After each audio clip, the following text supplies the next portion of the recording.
Long ago, in a peaceful kingdom named Aryangar, there ruled a wise and just king named Virendra.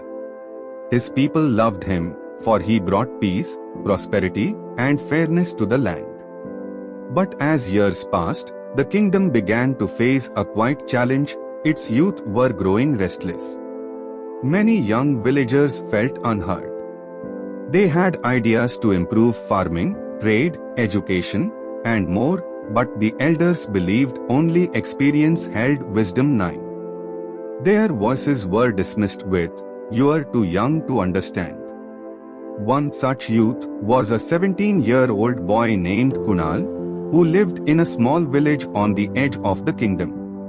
Intelligent and passionate, Kunal often spoke to his friends about building water canals, using new crop methods, and setting up a school for all children.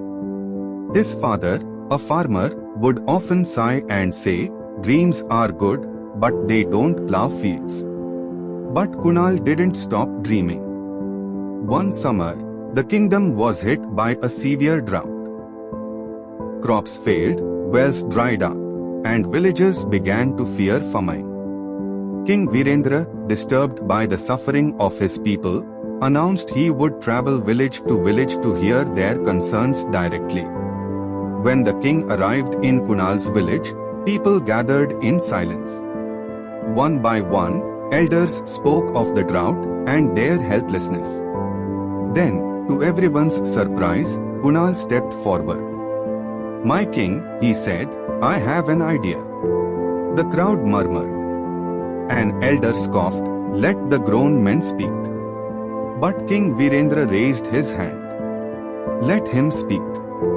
Wisdom does not ask for age." Kunal bowed and unrolled a simple map he had drawn. "Our village lies near the river, but the water never reaches our fields. I propose we dig a channel from the river to the farms. If all the youth work together, we can build it in weeks." The king listened carefully. "And who will guide you?" "I will," said Kunal boldly. "With your permission." Impressed by his courage and clarity, the king approved the plan. "Let this be a test," he said. "If youth can lead, let them prove it." With energy and determination, Kunal gathered young men and women from the village.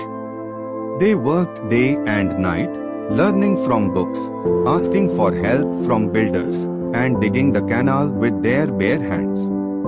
At first, the elders watched in doubt. But when water finally flowed through the newly built canal and into the fields, even the most skeptical stood in awe. Crops revived. The village began to thrive again. News spread across the kingdom, and King Virendra returned to the village. "You have done what many thought impossible," he told Kunal. "You proved that age does not define wisdom, and passion can lead a kingdom." From that day on, the king established the Youth Council of Aryangar, where every village would choose a young representative to bring ideas and voice concerns. Kunal was appointed the first head of the council. As years passed, Aryangar flourished with the energy of its youth and the guidance of its elders working together. And the village that once. Moral: leadership isn't bound by age, and change often